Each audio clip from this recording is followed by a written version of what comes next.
Général Bernard Barrera, bonjour. Bonjour. Vous êtes général d'armée, vous avez mené l'opération Serval au Mali en 2013 à la tête des forces terrestres. C'est l'opération la plus importante au niveau interarmé depuis la guerre d'Algérie. Il s'agissait d'aider le Mali face à une offensive terroriste sur la capitale de Bamako. Une bande dessinée vient d'être publiée sur cette épopée, Opération Serval, Victoire au Sahel, aux éditions du Triomphe. Vous aviez vous-même publié aux éditions du Seuil, Opération Serval, note de guerre, qui est le témoignage direct de cette opération. Presque 10 ans plus tard, nos forces sont en train de se retirer de ce pays, un retrait de 2500 soldats, avec un pouvoir qui reste fragile, suite à 2 putschs et à la présence des milices de Wagner. Quel sens donnez-vous à l'action que vous avez conduite en 2013 ? Oui, écoutez, merci de vous intéresser à Serval. Écoutez, ça fait presque 10 ans déjà, vous avez raison, hein. C'est ancien. Bon, le sens que je donne, quand on était en 2013, il faut bien être conscient qu'on partait de l'Afghanistan. On se posait la question de savoir si on allait en Syrie, et en fait on est parti au Mali, du fait de la réalité des choses et l'intervention voulue par le président de la République. En fait, le sens pour la mission, pour les hommes qui sont intervenus au sein de la brigade que je commandais, c'était chasser les djihadistes et libérer un pays. Voilà, le sens était simple. C'est on va libérer un pays qui est occupé par des djihadistes et qui torture des femmes, des enfants, comme on le voyait à la télévision à l'époque, à Tombouctou, etc. Donc la motivation était quand même assez simple. Et donc je pense que cette opération a pas posé de problème de motivation aux hommes qui y sont intervenus. Alors il faut rappeler un petit peu le contexte. Ce contexte particulier, c'est une colonne de djihadistes est en train de foncer sur la capitale du Mali, menace le pouvoir en place. Pouvez-vous nous dire, de manière très pratique, où étiez-vous à ce moment-là et comment apprenez-vous que vous allez devoir intervenir ? À ce moment-là, donc c'était en janvier 2013, en fait je commandais la 3e brigade mécanisée, c'était une des 8 brigades de l'armée de terre à l'époque, à Clermont-Ferrand, où était mon PC. Et en fait, le 11 matin, c'était un week-end. J'ai entendu que l'otage de la DGSE, Alex, a été tué lors d'une tentative de libération en Somalie. Et au même moment, le capitaine Damien Boiteux venait d'être tué également. Donc c'était à bord de son hélicoptère, donc là justement au Mali.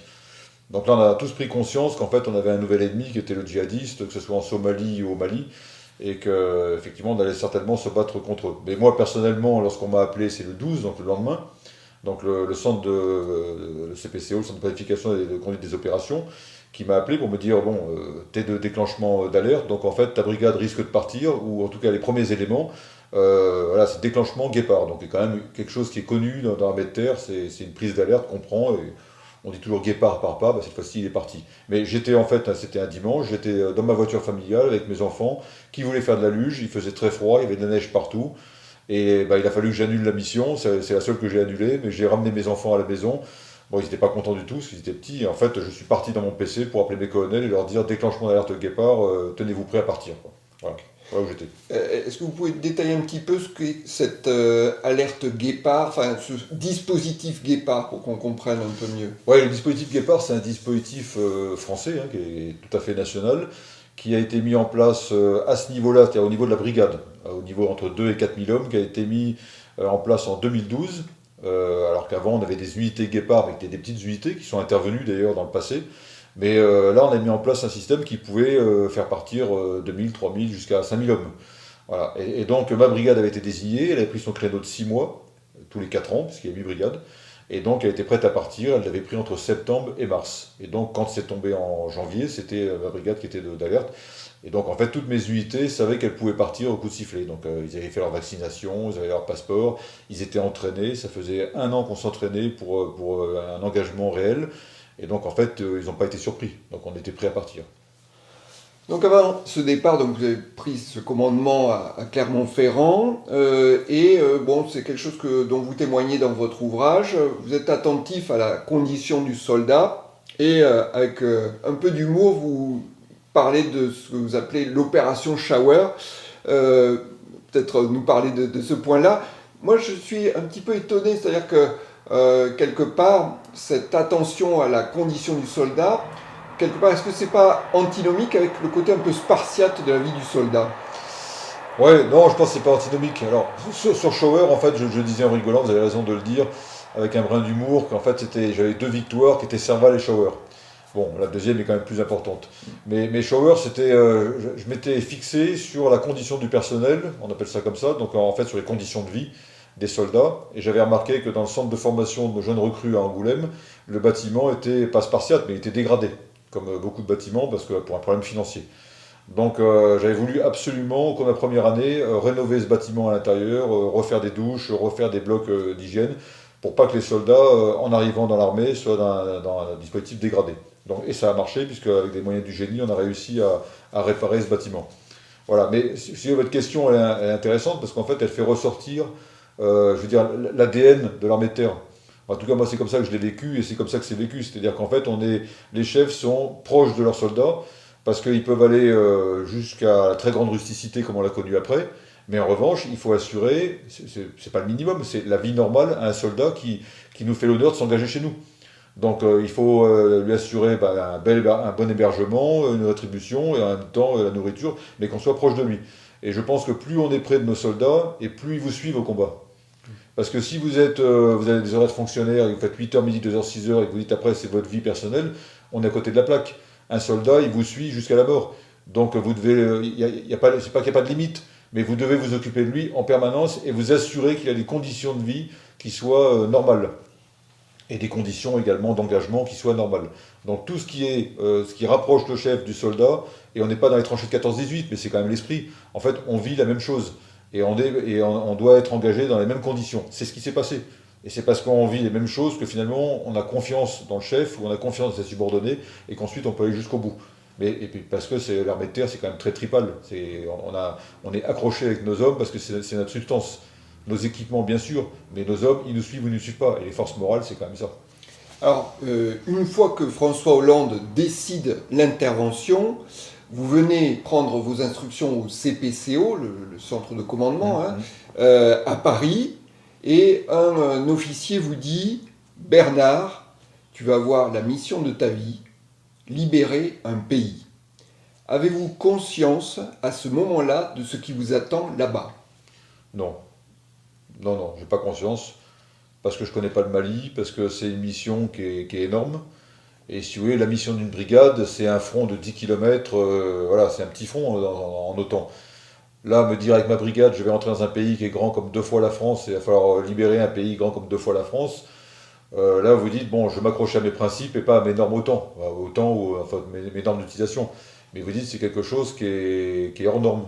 Voilà, c'est hors norme. C'est pas Leclerc à qui on dit aller libérer Paris. Mais vous voyez, on est en dessous, mais quelque part, on se dit c'est quelque chose qu'on n'a pas dans sa vie. Moi, j'avais 30 ans d'expérience à ce moment-là, j'ai jamais eu ce type de mission. Et donc j'ai bien conscience que là, il fallait faire preuve d'adaptation, d'intelligence de situation à tous les niveaux, pas seulement au niveau du général, mais à tous les niveaux. Mais en tout cas, on a bien pris conscience que c'était une mission enthousiasmante, certes, mais maintenant que la guerre est finie ou que l'opération est finie, on peut le dire, mais à cette époque-là, on ne savait pas du tout ce qu'on allait avoir en face de nous. Donc c'était à la fois de l'enthousiasme, mais c'était surtout, je ne vais pas dire de la peur, mais quand même une appréhension en se disant est-ce que j'aurai les moyens, est-ce que je vais pouvoir arriver à remplir cette mission? Même si au CPCO, on me disait vous aurez plusieurs semaines avant d'arriver sur le Gourma, ensuite sur le Nord. Mais on sentait bien que là, il y avait une grande il y avait une grande partie d'inconnu dans cette mission. Et en même temps, c'est ce qui fait, je veux dire, le sel de notre métier, quoi. C'est qu'on fait des choses qui sont toujours différentes. Alors, le Mali, c'est une sociologie particulière, une géographie particulière que vous avez donc dû apprendre très vite en arrivant donc sur le terrain. Alors, comment se renseigne-t-on rapidement quand on doit arriver pratiquement en 48 heures sur un pays? Ouais. Bon, alors, il se trouve que le centre de doctrine de l'armée de terre venait de sortir un document sur les djihadistes du Nord Mali d'ailleurs, et de la zone sahélienne. Donc on avait déjà une base sur qui est l'ennemi. Ensuite, sur le Mali lui-même, sur le pays, sur les conditions de vie, et puis surtout sur les peuples du Mali qui habitent, les habitants. En fait, j'ai dit à mes officiers de renseignement, je dis, vous allez à la FNAC, je donne un nom, mais vous allez à la FNAC de Clermont-Ferrand, là, vous avez tout, et vous me récupérez toutes les cartes du Mali, plus tout ce que vous trouvez, le guide du routard, enfin tout ce que vous trouvez, pour qu'on puisse, et ça a été quand même ça, un peu le système D du début à la fin, pour qu'on ait des renseignements très rapidement. Parce qu'on les aura au niveau militaire, mais on les aura peut-être pas aujourd'hui, on les aura dans 3 jours, 4 jours, 5 jours. Donc déjà, si on doit s'acculturer avec ce théâtre-là, il faut qu'on ait déjà une bonne matière. Et donc on a récupéré tout ce qu'on a pu. Bon, moi j'avais des livres d'histoire sur le Mali que j'ai ressortis, et puis des livres de géographie qu'on a récupérés dans les librairies de Clermont-Ferrand. Alors je vous propose qu'on aille voir une carte du Mali pour mieux comprendre la géographie. Très bien. Donc nous voilà devant une carte qui va nous permettre de voir un peu mieux les contours du Mali. Pouvez-vous nous cerner, donc on est dans cette partie de l'Afrique, le Mali, et puis les points clés. Le Mali, écoutez, on va faire les contours du Mali, donc on va partir sur la partie ouest. Vous voyez, ça a été coupé au cordeau, donc ça remonte dans le Sahara, ça longe la Mauritanie ici à l'ouest, ensuite l'Algérie. Après, on a une carte qui va, un pays qui va longer ici le Niger, le Burkina Faso, et puis qui rejoint ensuite, ici pour la partie ouest, le Sénégal. Voilà, vous avez donc ici un pays qui fait 1 200 000 km², qui est vraiment enclavé en Afrique, donc qui n'est pas au bord de la mer, avec une partie qui est plutôt boisée, qui est la partie sud. C'est la partie qui est au sud du fleuve Niger. Et en fait, le fleuve Niger, il coupe le pays en deux, quand on regarde bien, cette partie-là. Donc, et donc, du coup, les points importants, vous avez Bamako, ici, bien sûr. Vous avez Tombouctou, qui est au nord du fleuve Niger. Vous avez ici Gao. Voilà, ce sont les 3 grandes villes que vous trouvez. Et puis à l'est, après, quand vous allez un peu plus loin, du côté du Niger, vous avez d'autres villes comme Assango et Ménaka qui sont dans cette zone-là dont on parlera. Et un peu plus au nord, vous avez Kidal ici, et plus au nord, vous avez Tessalit. Voilà, après c'est le désert avec Arwan, qui est au nord de Tombouctou, et après on rejoint la frontière algérienne. Voilà, donc ça vous fait un pays qui est en fait très très vaste. Alors, dans cette géographie, l'histoire fait que le nord et le sud sont, on va dire, une sociologie très différente. Hein. Oui, c'est une sociologie très différente parce que vu le découpage du pays, en fait, vous avez des Touaregs c'est très peu peuplé finalement au nord. Ce sont des Touaregs avec des peuplades qui s'appellent des peuplades arabes qui sont finalement autour du lac, autour pardon, du fleuve Niger, qui peut faire jusqu'à 1 km, 1 km et demi d'ailleurs. Hein. Et après, vous avez des Songhai, des Peuls, et puis des peuplades donc, qui sont africaines, mais qui n'ont rien à voir avec les Touaregs et les Arabes. Et donc, finalement, toute l'histoire de ce pays a été tournée entre des conflits, entre les Touaregs, les Arabes également qui étaient au milieu, et puis les peuples noirs qui étaient plus au sud. Et on retrouve cet antagonisme déjà en 2012, lorsqu'il y a eu l'Azawad, qui a déclaré son autonomie au nord du pays contre Bamako, appuyé par AQMI. Et AQMI qui s'est retourné contre les Touaregs en 2012 en s'affranchissant de l'Azawad. Voilà, donc c'est une histoire compliquée finalement. On va le détailler. Juste, je pointe le doigt donc, sur une zone qui est évidemment fondamentale et dont on va parler tout à l'heure. C'est la Drare des Ifoghas, donc cette fameuse zone qui est celle où auront lieu les combats les plus violents. On va en parler. C'est le château d'eau du Nord. Bien, on l'a vu sur la carte, votre mission, c'est de sauver le pouvoir contre les djihadistes. François Hollande a été très clair. Mais des questions qui ont pu se poser autour de cette intervention, c'est est-ce que nous avons, la France, des intérêts spécifiques dans ce pays? Par exemple, des questions de matières premières, par exemple. Oui, en fait, c'est un reproche qui a été fait a posteriori aux Français. Comme si on était intervenu pour se servir avec des ressources maliennes. Bon, honnêtement, moi j'ai pas vu depuis de pétrole, depuis de gaz sur le Mali. Non, c'est pas vraiment ce qui a mu finalement le président à intervenir. C'est qu'il y avait un grand danger à intervenir, à ne pas intervenir parce qu'on pouvait se retrouver avec un État islamiste et puis plusieurs milliers d'otages. Mais l'intervention a été surtout je veux dire, demandée par le président Traoré, qui était le président malien de transition, au président Hollande, et il a fait également la demande au président Déby. Donc les deux présidents, avec l'accord du Conseil de sécurité, donc, sont intervenus à la demande des Maliens, qui étaient en train de se faire envahir, ouais, et qui ne maîtrisaient plus leur territoire. Ouais. Alors, au Mali, l'historien Jean-Christophe Notin affirme que l'avancée de la colonne des djihadistes vers Bamako, je cite, faisait partie du storytelling pour le déclenchement de l'offensive déclenchée par le président Hollande. Que répondez-vous à cette affirmation ? Bon, moi j'étais pas au Mali au mois de janvier, enfin tout début janvier, 11-12 janvier.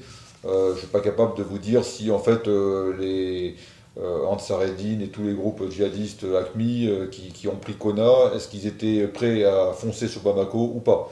Voilà, donc là je ne pourrais pas vous répondre précisément. Ce que je sais, c'est qu'en fait, ils occupaient depuis plusieurs mois toute la partie nord du Mali. Rappelez-vous, hein, c'était une zone verte, et on voyait régulièrement les mausolées qui se faisaient détruire à coups de pioche et les femmes qui se faisaient battre. Voilà, c'était quand même quelque chose qui nous marquait. Et là, ils sont sortis finalement de cette zone verte pour aller plus vers le sud. Voilà. Et donc là, je pense que le gouvernement français a eu peur s'est dit, ils vont continuer sur Bamako. Et rien ne les empêche, puisque l'armée malienne était très faible. Donc je pense que c'est ce qui a motivé ensuite l'intervention française. Alors venons-en à l'opération Serval à proprement parler. Donc quand vous arrivez à Bamako, après un rapide état des lieux, donc vous commandez les 4000 hommes de la composante terrestre de la brigade Serval. La décision est prise de foncer sur Tombouctou et de vider le pont de Gao. Quels sont les objectifs? Et puis peut-être expliquer un petit peu le coup de théâtre interne que ça a constitué, le fait de avoir deux axes d'attaque. Oui, en fait, il faut bien comprendre que la brigade Serval, c'est 4000 hommes, mais au début, dans les premiers jours, lorsque je suis arrivé là, le 21 janvier, on est arrivé dans un hangar qu'il a fallu commencer par nettoyer, il n'y avait pas de table, il n'y avait rien, donc on s'est mis par terre avec nos cartes et nos ordinateurs. Mais déjà, c'est avec quoi est-ce que je commence à faire la guerre? Et en fait, dans le dispositif français, et la richesse du dispositif français, c'est qu'on s'appuie sur ce qu'on appelle les forces prépositionnées. Donc ce sont des unités qui sont en Afrique, au Sénégal, au Tchad, en Côte d'Ivoire, avec des unités tournantes ou permanentes, mais sur lesquelles on peut s'appuyer pour pouvoir intervenir rapidement. C'est un peu les pompiers. Voilà, donc en fait, les premières unités moi, que j'ai eues, c'est un peu ces pompiers, donc c'est ces forces prépositionnées, ce que j'appelle le GTIA 1, donc c'était le colonel Gess, un bataillon d'hélicoptères également, du colonel Gou, qui est arrivé très vite, et puis mon PC de brigade. Et les premières opérations, on les a montées avec ces unités. Parce que ma brigade française qui était de Guépard, elle est intervenue dans les jours qui ont suivi. Elle était soit sur bateau de la Marine nationale, soit sur les avions, et elle arrivait par Niamey et par Dakar.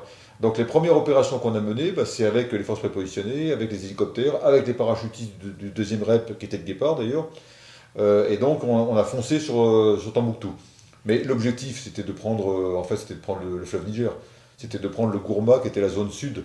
Pourquoi? Parce qu'on savait que si on prenait le Gourma, et donc le pont de Gao, et Tombouctou avec le pont qui était juste, enfin il n'y a pas de pont justement, mais Tombouctou, à partir de là, ensuite on pouvait partir vers le nord, et on libérait déjà la moitié du pays. Donc on avait ces deux objectifs, et donc il a fallu à la fois prendre le pont de Gao le 26 janvier, et le lendemain soir, on n'a pas réussi à être synchronisé pour des raisons de terrain, on a pris ensuite Tombouctou de nuit. Voilà. Et donc, juste quelque chose dont on ne parle pas souvent, mais il y a, vous parlez des forces prépositionnées, mais il y a aussi les forces spéciales. Oui. C'est un peu l'avant-garde. Oui. C'est-à-dire, avant l'opération de la brigade, vous avez raison de le dire, Damien Boiteux faisait partie des forces spéciales, vous avez des unités qui peuvent intervenir rapidement, par les airs, c'est l'armée de l'air, c'est ce qui a été fait, et les forces spéciales qui avaient quelques dizaines de personnels qui étaient sur place, et qui ont freiné les premiers éléments. Et c'est à ce titre-là que Damien Boiteux a été tué. Donc ça, c'est des unités qui sont les premières à intervenir quand elles sont sur place, bien sûr. Et après, quand on est face à du gros, ce qui a été le cas très rapidement, là, vous êtes dans un combat classique avec des brigades conventionnelles comme celles que je commandais. Voilà, parce que là, on est dans du combat où les forces spéciales ne sont pas suffisamment nombreuses et on est sur du combat interne. Cette première phase qui est très rapide, finalement, je montre une photo pour illustrer un petit peu le propos. Quel souvenir gardez-vous personnellement de ces premières actions-là, donc Tombouctou et Gao? Bah, écoutez, si je devais caractériser ces actions, c'est la rapidité, le dévouement des soldats et puis en même temps l'enthousiasme des Maliens qui nous suivaient. Et pour faire simple, je dirais que c'était à la fois Paris-Dakar, donc c'était des colonnes qui fonçaient dans le désert, qui s'ensablaient, qui repartaient, on poussait les camions, on faisait des bouts de colonnes, enfin c'était vraiment c'est le Paris-Dakar et en même temps, je veux dire la libération de Paris. Parce qu'on avait des dizaines, des centaines de milliers de Maliens qui nous acclamaient le long des routes. Donc c'était dur pour pouvoir avancer, mais en même temps on était acclamés, on était poussés. Voilà, bah, vous voyez, c'est ça, en fait c'était la libération, c'était la libération du pays. Donc il n'y avait pas de problème de motivation pour mes soldats, qu'ils soient catholiques, musulmans ou autres d'ailleurs, parce qu'on nous a dit c'est une guerre de religion, pas du tout. On avait des gens, on avait une population qui était sous le joug des djihadistes, qui avaient imposé une loi inhumaine et qui était heureuse de nous voir arriver et défendre le pays, enfin de libérer le pays.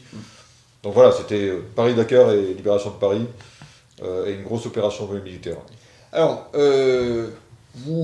cette victoire à Tombouctou, c'est surtout un symbole médiatique, enfin symbolique, et par conséquent, le président de la République vient le célébrer. Ce sera d'ailleurs le plus beau de sa vie politique, dit-il.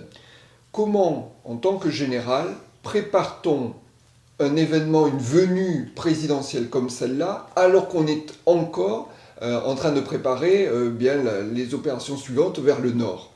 C'est vrai que quand on voit arriver d'abord le chef d'état-major des armées, et 3 jours après, voilà, le président français et le président malien, bon, c'est quand même une grosse opération. Et on a le cerveau qui se divise en deux. On a le cerveau qui part sur je continue mes opérations, il ne faut pas que je perde d'hommes, il faut que je continue à avancer. Et d'un autre côté, il faut que j'assure la sécurité, mais je ne suis pas seul, d'un président qui vient voir ses troupes qui viennent de libérer Tombouctou. Parce que comme vous le disiez, quand une semaine avant, je poussais les luges de mes enfants, et là j'ai reçu l'ordre libérer Tombouctou. Donc on change complètement de tempo. Et en fait, vous libérez Tombouctou. La libération de Tombouctou, elle s'est faite sans combat. Parce que l'ennemi avait fui 1 jour ou 2 jours avant. Donc on était sur la première partie.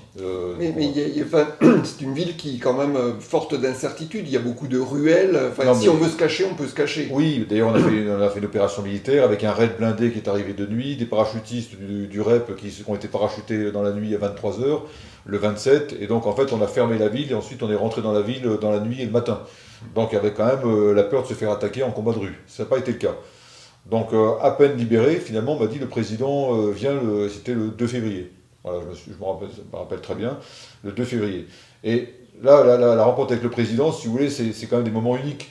Pas seulement quand il était à la bibliothèque et où c'était le plus grand jour de sa vie, mais moi en tant que chef militaire, je reçois le président de la République et chef des armées, on se voit dans une petite pièce dans l'aéroport de Tombouctou, et puis je le raconte dans mon livre. En fait, il y a un tête-à-tête avec peu de monde autour, je lui explique ce qu'on a fait depuis 10 jours, et il me dit, bon, pour vous, l'ennemi est où? Pour moi, l'ennemi, il n'est pas ici, donc il est parti au nord, ou il est parti sur la frontière près du Niger, il est dans ses sanctuaires, donc il est là. Est-ce que vous pouvez l'attraper, est-ce que vous pouvez le détruire? Je dis, bah oui, je pense qu'on peut le détruire. Si on a les moyens de la logistique, etc., on y arrivera. Il me dit, bon, vous y allez, vous le détruisez. Il n'y a pas beaucoup de chefs militaires qui reçoivent du chef des armées une mission aussi directe et aussi franche. Donc ça a été, voilà, on avait une mission qui était quand même détruire l'ennemi. Et puis il fallait libérer le pays et permettre ensuite un retour démocratique avec l'élection d'un président, ce qui a été fait 7 mois après. Voilà, donc c'était un grand moment pour la brigade. Alors, dans les grands moments, il y a, une fois que la reprise de la boucle du Niger est opérée, vous allez vous attaquer donc, à ce que vous avez décrit tout à l'heure sur la carte, le château fort, cette zone de la Drare des Ifoga. C'est une vallée où il y a de l'eau toute l'année, donc qui permet de survivre dans cette zone. Et effectivement, cette bataille, vous allez la mener avec les Tchadiens. C'est le moment fort de cette campagne? Oui, c'était le moment fort. En fait, entre la libération de Tombouctou et les combats dans la Drare ou dans ce qu'on appelle le Grand Gao, c'est-à-dire à l'est de Gao, il y a eu une phase qui a duré environ 15 jours, qui a été le brouillard de la guerre. C'est-à-dire qu'en fait, on est parti, on a quitté Bamako, Gao et Tombouctou, et on est parti jusqu'à la frontière algérienne ou jusqu'à la frontière nigérienne. Donc là, grande vulnérabilité parce que des unités qui étaient très étalées. Et là, on ne savait pas si l'ennemi était là, en fait. on pouvait très bien se dire on va libérer le pays, mais on ne détruira pas l'ennemi, parce que l'ennemi est parti dans d'autres pays ou parce qu'il a fui. Et donc on s'est interrogé de savoir si on allait effectivement remplir la mission complètement ou bien uniquement libérer le pays. Je veux dire uniquement, c'est-à-dire sans attraper l'ennemi. Voilà. Et donc, pour rejoindre ce que vous dites, c'est lorsque l'ennemi nous a attaqués dans Gao, on est monté dans le donjon, lorsqu'on est monté dans l'Adrar des Ifoga et qu'on a pris contact avec lui, quand je dis prendre contact pour un militaire, ça veut dire on se bat contre lui. Ou quand on a pris contact également sur la frontière nigérienne avec le Mujao, parce qu'il y avait quand même deux parties, là on a compris qu'en fait l'ennemi était là et qu'on allait pouvoir combattre avec lui et chercher à l'attritionner, c'est-à-dire chercher à le détruire. Voilà. Et juste dans ce contact que vous décrivez, Oui. est-ce que les moyens de renseignement, les drones, etc., ne permettent pas d'identifier qu'il est là? Est-ce que c'est avec les premiers combats qu'on se rend compte? Voilà, la partie renseignement de ça. Bah, sur la partie de l'Adrar des Ifoga, donc les combats qui ont commencé le 19 février, lorsqu'on a mis les unités en place et avec nos amis tchadiens, en fait, on avait peu de contacts parce que cet ennemi s'était préparé depuis 10 ans. Il avait enterré ses positions, il vivait dans des cavernes ou dans des grottes. Il était vraiment très très bien camouflé. Ce qui fait que les moyens satellitaires, les moyens avions, les moyens drones ne l'avaient pas vu. On ne l'avait pas vu.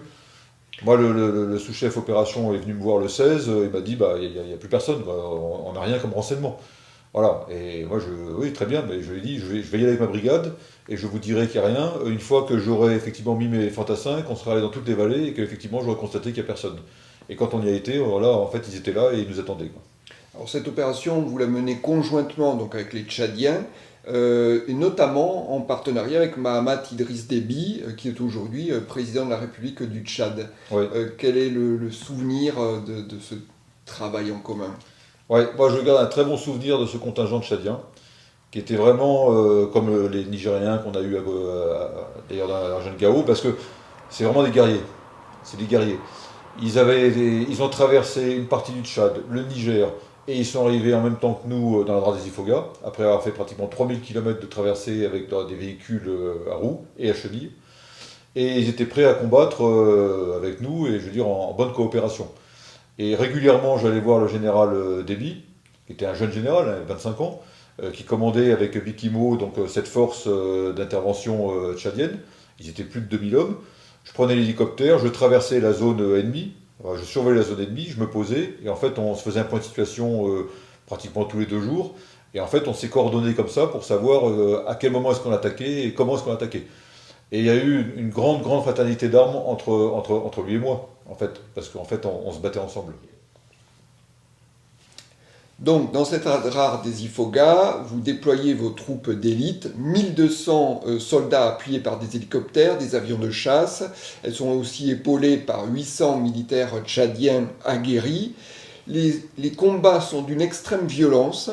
Alors, j'ai pris une photo qui est juste pour illustrer la géographie de ce territoire. Pouvez-vous nous décrire véritablement ce moment-là? Ouais. Le combat dans l'Adrar, c'était des combats très violents, comme les combats dans le sud contre le Mujao avec les opérations Doro. Mais les opérations Panthère ont été très violentes. Pourquoi? Parce qu'en fait, il faut bien imaginer, vous êtes sur une zone très caillouteuse, c'est un massif, avec des pierres qui sont surchauffées, et vous avez en permanence une température qui est au-delà de 40-45 degrés.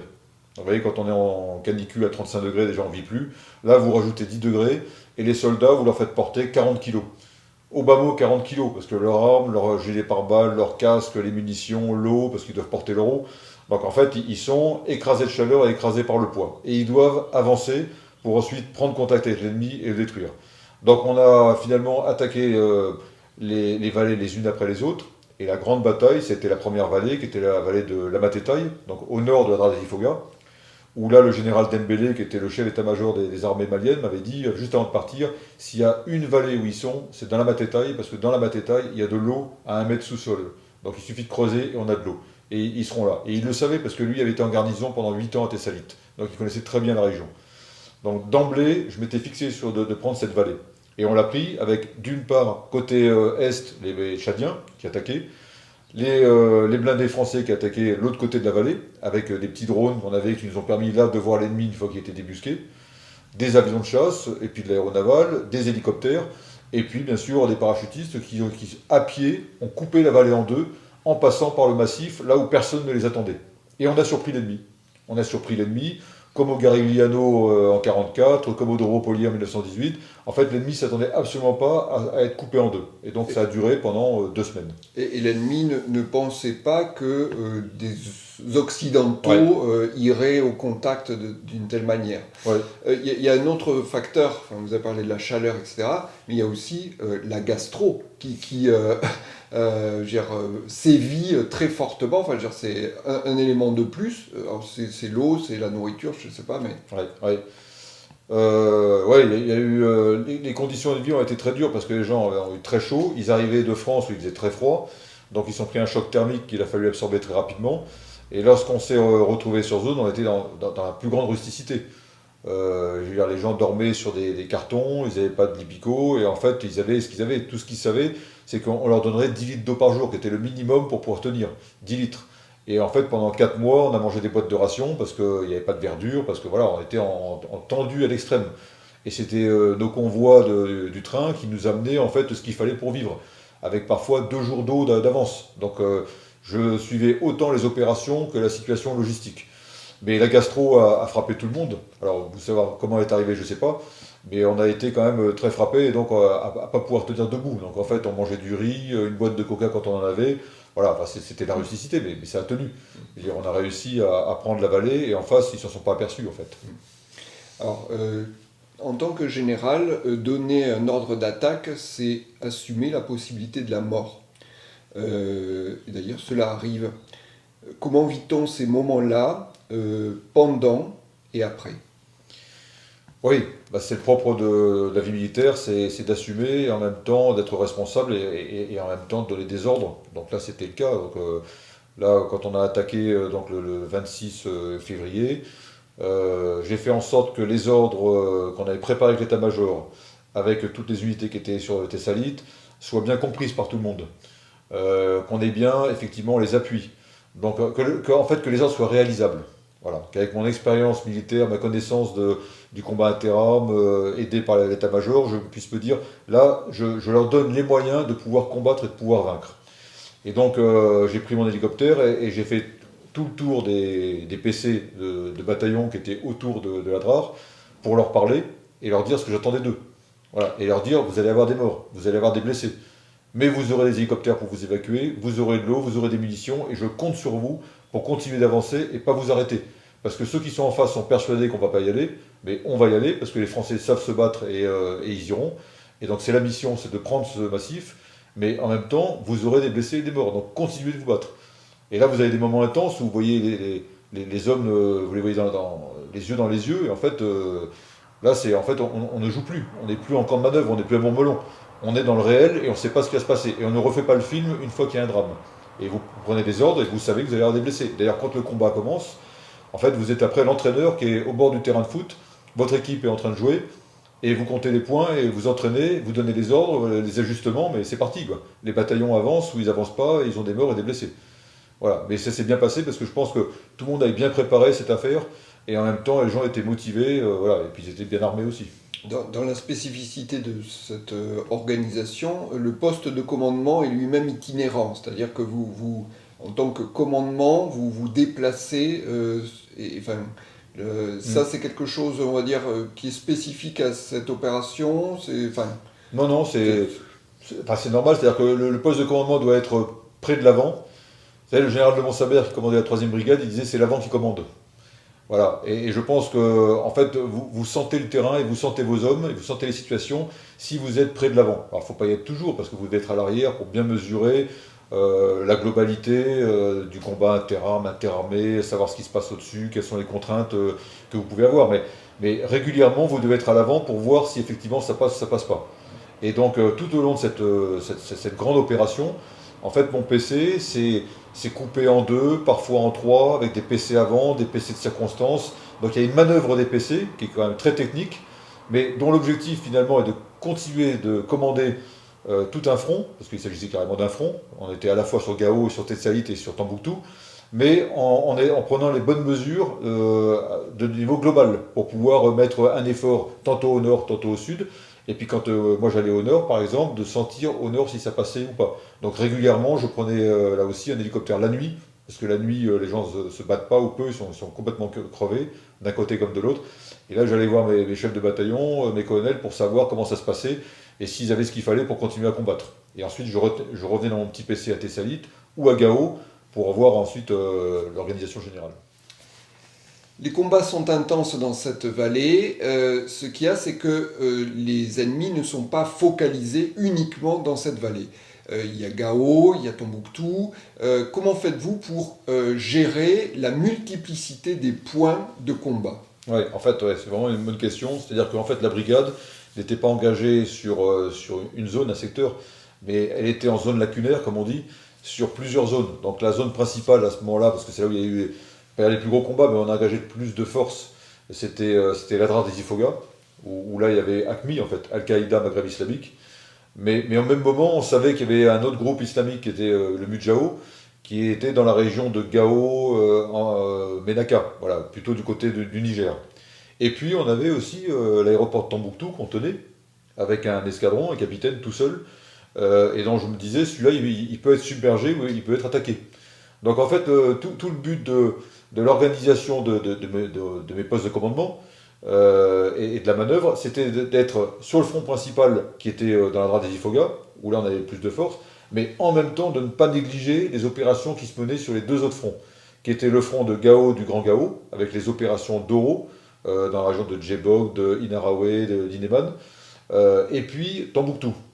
Et donc le PC principal est resté à Gao, avec mon adjoint, Denis, qui lui a coordonné les opérations dans le sud, dans Gao, avec le 92e ERI qui en fait a mené des grosses opérations de guerre, mais très très violentes, dans les vallées autour de Gao, qu'on connaît peu, mais qui étaient très violentes. Et puis en même temps de suivre également Tombouctou, où le capitaine régulièrement se faisait attaquer par des dizaines de djihadistes la nuit qui voulaient causer des pertes à ses hommes.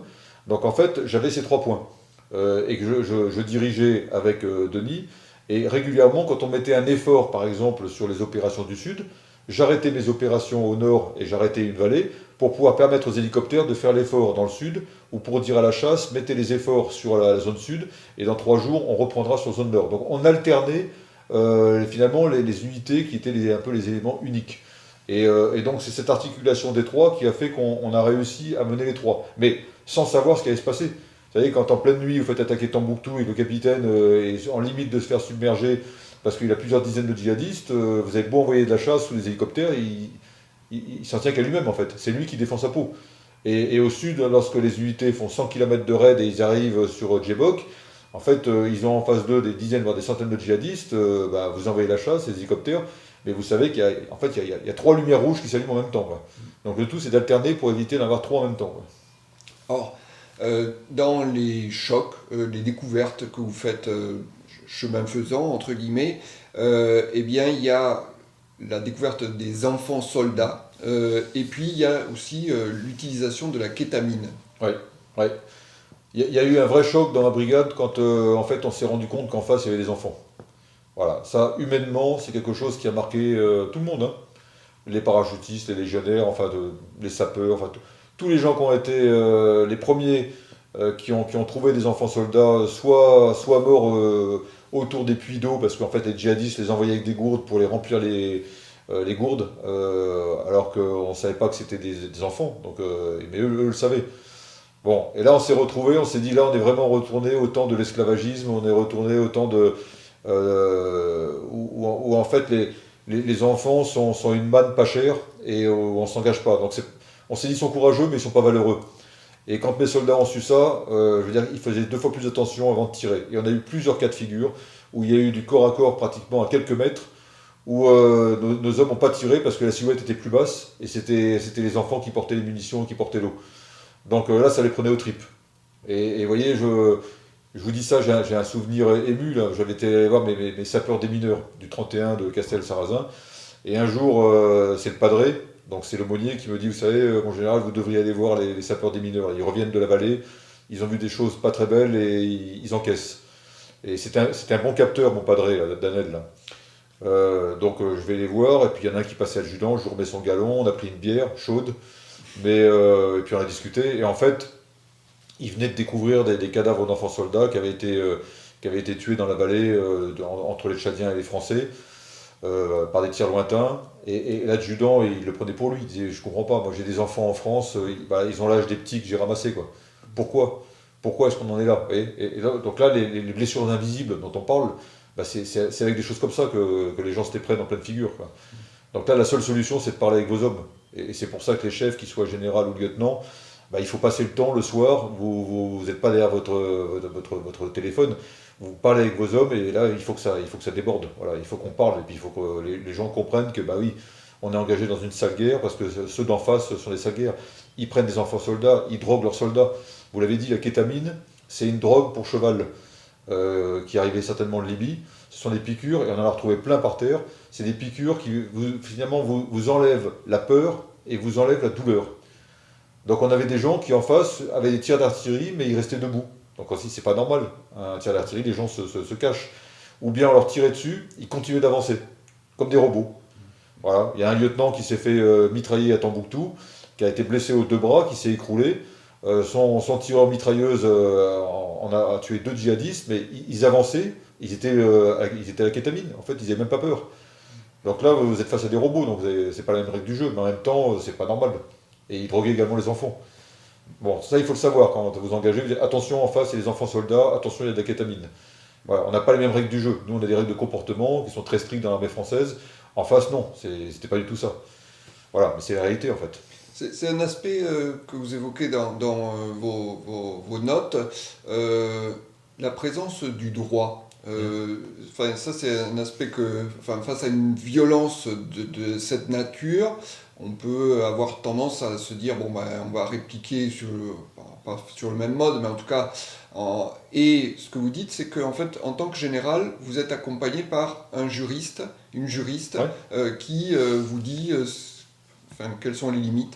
Oui, oui. Dans l'armée française, c'est comme ça, les armées occidentales, c'est comme ça, et c'est très bien. C'est-à-dire que tous les ordres qu'on reçoit ou qu'on donne, surtout ceux qu'on reçoit, avec ce qu'on appelle des SOP, quelles sont les conditions d'engagement et les conditions d'ouverture du feu. Et ça répond à des normes qui sont bien arrêtées à Paris, qui ne vous brident pas, mais qui permettent de bien normer. Donc ça, c'est au niveau du théâtre, au niveau de la brigade. Voilà. Et en fait, on avait des références comme ça qu'on donnait aux colonels, et ils les connaissaient. Ils avaient un catalogue. Voilà, pour les conditions d'emploi. Mais en même temps, on a un code d'honneur qui est un code de comportement. Et si vous voulez, quelque part, c'est l'honneur de vos armées. C'est-à-dire que si vous en affranchissez, si vous faites comme celui d'en face, après ça dérape. Et là, vous tombez dans la barbarie la plus dure. Vous voyez ce qui se passe sur d'autres théâtres en ce moment. Là, vous êtes sur autre chose. C'est-à-dire que vous tuez des civils, vous torturez, vous vengez. Bon, ça, c'est pas une armée occidentale, c'est pas une armée de soldats professionnels. C'est une armée dont la population se retournera très rapidement contre vous, et en même temps, en fait, vous ne battez pas en respectant celui qui est en face. Parce je veux dire, on peut tuer celui qui est en face, mais on le respecte. Et à partir du moment où il lève les bras, il se rend, on ne le tue pas. Et c'est tout bête. Mais on a fait prisonnier un djihadiste français, il a levé les bras, il a dit je me rends, je suis français, mais voilà, mais il s'est rendu. Donc il n'y a pas de justice expéditive, etc. Non, ça ne se fait pas. En tout cas, pas à mon niveau. Au total, ce sont 4 mois d'intervention, Serval, en tout cas dans cette phase-là que vous avez pilotée. Puis vient une phase de désengagement des troupes françaises, qui sont remplacées par les troupes locales. Et là, en fait, il y a un dispositif qui n'est pas forcément très connu, c'est le sas de décompression avant de revenir en métropole. Quel est ce dispositif et pourquoi est-ce nécessaire? Ouais, le sas de décompression, après des opérations qui sont dures, en fait, il consiste à retirer les troupes et avant qu'elles rejoignent leur famille ou qu'elles rejoignent la France de façon très brutale, après 2 heures d'avion ou 3 heures d'avion, on leur donne 3 jours où ils ont vraiment un sas de décompression. Alors là, on nous avait réservé un hôtel à Chypre où en fait pendant 3 jours, on réapprend à avoir de l'eau courante, de l'eau chaude, à manger de la viande, de la salade, et puis à se parler entre nous, à évacuer finalement tout ce qu'on vient de vivre de façon peut-être un peu rapide, mais de se parler entre nous, voilà, avant de retrouver nos familles, parce qu'on change complètement de monde. On passe d'un monde très violent, avec une grosse camaraderie, une grosse cohésion, à un monde finalement qui est le monde privé. Et donc, avant, les anciens Indochine prenaient le pasteur, pendant 6 mois, ils revenaient en France, ils avaient le temps de cuver tout ça. Mais là, 3 jours, c'est vraiment indispensable. Et ça permet aussi de peut-être identifier ceux qui ont des blessures invisibles, parce qu'on sent bien que certains ont plus souffert que d'autres. Voilà. Mais c'est indispensable. Et j'ai tenu à ce que mes hommes aient effectivement ces 3 jours. Et j'étais avec eux, et j'en ai bien profité aussi avant de retrouver ma famille. C'était utile. Alors, au terme de cette opération, la reconnaissance de la nation, c'est de défiler notamment pour le 14 juillet en début de cortège. Quelle impression a-t-on quand on est en face de la tribune présidentielle? Je vais vous surprendre, ça va très vite. Ça va très vite, parce qu'en fait, les troupes qui défilent à pied sont en bas des Champs-Élysées. Et donc, en fait, on a quelques centaines de mètres, avec des gens qui applaudissent plus ou moins, mais en fait, on se retrouve et on sait que c'est la dernière fois où on est ensemble, en fait. Voilà, c'est ça que ça nous a fait ça. Donc, une grande joie, et dès qu'on s'est quitté, c'est-à-dire un peu de nostalgie ou de tristesse, parce qu'on sait qu'on partait. Mais c'est un grand honneur quand on salue et qu'on a le président avec toutes les autorités. Bon, j'avais tenu à ce qu'on soit en tenue de tranchée, enfin, ou en tenue de sable, donc en tenue bien sûr jaune, et en même temps avec le béret, et pas de gris-gris, pas d'épaulettes, pas d'insigne, comme on était sur le terrain. Voilà, donc en fait on descendait de l'avion, on défilait, et puis ensuite après on repartait dans nos garnisons. Mais oui, un grand honneur de défiler le 14 juillet, c'est toujours le cas. Alors, à ce moment-là, c'est un moment où finalement, quelque part, la synthèse de cette expérience est cristallisée dans ce moment très court. Dans les synthèses, il y a aussi la question du commandement, c'est-à-dire que comment commander une opération de ce type-là, quelles sont quelque part les qualités nécessaires pour assurer ce commandement, pour être chef. Oui, le commandement, surtout une opération qui a été quand même une grande expérience finalement à la fois opérationnelle, professionnelle et humaine. Puisque vous savez bien que quand on est au bout du désert, en fait, c'est les hommes qui font la différence et les forces morales qui font la différence. Sur le commandement, en fait, la confiance est énorme. On commande et on fait confiance à ses subordonnés et c'est inverse. La subsidiarité est très importante, c'est-à-dire qu'on fait confiance à ces hommes et on leur donne les clés, on leur donne les appuis d'artillerie, on leur donne, et en fait c'est eux qui font des boucles courtes et qui gagnent. Mais à la guerre, je dirais finalement ce qui permet de gagner ce type d'opération, c'est vous bénéficiez d'une expérience professionnelle personnelle, parce que ça fait 30 ans que vous faites des opérations et que vous entraînez. Vous avez également une expérience humaine, parce qu'en fait vous savez parler aux gens et les gens vous font confiance. Et puis en même temps, vous avez aussi une expérience, je veux dire, historique, voire familiale. Moi, je me suis souvent accroché à des incidents ou à des faits d'armes que mon père a connus en Algérie, qui m'a raconté, et souvent ça m'est revenu à l'esprit en disant ça faut le faire, ça faut pas le faire. Vous voyez, et ça c'est pas appris, c'est l'histoire des soldats. Et puis vous avez aussi l'intuition. C'est l'intuition, vous sentez, vous dites là je le sens pas. Là je vais mettre des gens dans des situations très difficiles, je pourrais pas les récupérer, donc non. Même si je veux aller très vite, et je voulais toujours aller très vite, ça je le ferai pas. Et pour terminer, je reprendrai le mot du général de Gaulle, son discours du 22 juin, c'est le bon sens, quoi. Voilà, le bon sens. Vous dites ça, on peut le faire ou pas. Et là, même si finalement la doctrine me dit que je peux le faire, je le sens pas, et j'ai du bon sens ou pas. Et vous pouvez pousser, mais c'est très humain finalement le commandement, très très humain. Dans les contacts humains, dans l'expérience et en même temps de ce que vous sentez que vous pouvez faire ou pas. Même s'il faut assumer d'avoir des morts, et il faut prendre sur soi et continuer sans tomber dans l'émotion. Alors vous l'avez dit, hein, autour de vous, dans votre famille, il y a toujours eu des militaires, vos grands-parents, votre père, lieutenant, qui est devenu gueule cassée parce que grièvement blessé pendant un assaut en Algérie. La défense du pays, ça a été pour vous une vocation qui coulait de source. Ouais, en fait, oui, depuis que je suis tout petit, je voulais être militaire parce que j'étais bercé par les histoires de mon grand-père, Seconde Guerre mondiale et puis d'autres théâtres. J'ai vu l'exemple de mon père, même s'il était discret sur la guerre d'Algérie, et j'allais de garnison en garnison et je l'ai toujours suivi. Et en fait, je ne me suis pas posé de questions, et j'ai fait pratiquement 40 ans et c'est exactement ce que je voulais faire. Je me suis jamais ennuyé, j'ai fait plein de métiers différents et voilà, pour moi c'était une vocation que j'ai vécu complètement. Et Serval a été un peu l'aboutissement opérationnel finalement de toutes ces années que j'ai passées tantôt dans les marches de l'Est au début de ma carrière et tantôt en Afrique lorsque je suis allé plusieurs fois en opération. Mais ouais, j'ai eu une belle carrière et je pense que la France peut être fière de son armée de terre, qui est une armée qui est régulièrement engagée. Armée de terre et marine et armée de l'air aussi, comme les forces spéciales. Mais elle peut être fière de ses armées parce qu'on a vraiment une belle armée qui est engagée et qui défend la France, qui a des valeurs qui croient en ce qu'elles font et qui savent qu'ils sont là pour défendre le pays. Ouais, et c'est une fierté de l'être. Ouais. Général Barrera, est-ce que je peux vous faire une confidence? Ah, allez-y. C'est la première fois que j'interroge un héros de bande dessinée. Bon. Est-ce que quand vous étiez jeune, petit, vous imaginiez vous retrouver héros parmi d'autres évidemment d'une bande dessinée? Non, pas du tout. Je ne serais jamais imaginé recevant l'ordre d'aller libérer Tombouctou, alors que j'ai vivais dans le mythe de Tombouctou, parce que ma mère m'avait offert l'esclave de Dieu de Frison Roche, qui raconte finalement la découverte de Tombouctou par René Caillé. Donc c'était quelque chose. Je m'étais dit un jour j'irai à Tombouctou. Quand j'ai dit libérer Tombouctou, je me suis dit là, il y a quand même des grands moments, quoi. Mais j'aurais jamais pensé non plus me retrouver héros de bande dessinée. Non, ça c'est une opportunité qui a saisi finalement les éditions du Triomphe, ouais, pour faire ça. Et qui répondait à un besoin. Général Barrera, on arrive au terme de cet échange. On a pour habitude de demander à la personnalité de partager autour d'un objet symbolique pour lui. Quel est l'objet que vous avez choisi pour partager? Oui. Eh bien écoutez, c'est simple, c'est cette petite statuette. Cette petite statuette qui représente la victoire de Constantine. Donc c'est une victoire romaine, ailée, qui était en fait à Constantine, là où la 3e division d'infanterie algérienne a été recréée par le général de Montsabert. Et quand il a découvert cette statuette, il a dit ce sera le symbole de ma brigade. Voilà, et elle est sur 3 croissants, vous voyez, qui sont les 3 croissants de la 3e DIA, devenue 3e brigade et maintenant 3e division, qui est à Marseille. Et cette petite statuette, en fait, elle a été faite avec des douilles d'obus fondues en Afrique. Elle m'a été offerte par un soldat quand j'ai pris ma brigade, et il m'a dit, je vous donne le symbole de la division, de la brigade, parce que c'est la victoire, et moi j'aime la victoire. Voilà, donc on combat pour la victoire et pas pour participer. Et donc cette petite statuette, quand je suis parti à Serval, j'ai regardé dans mon bureau, qu'est-ce que je prends? Elle était sur mon bureau, j'ai dit tiens, je prends la statuette de Montsabert et puis celle-là je vais la suivre partout.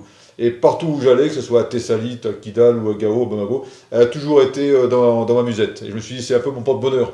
Voilà. Et finalement, je terminerai par ça, ce qui m'a plu, c'est que chaque fois que je voyais mes soldats pendant cette opération, je voyais l'éclat de la victoire dans leurs yeux.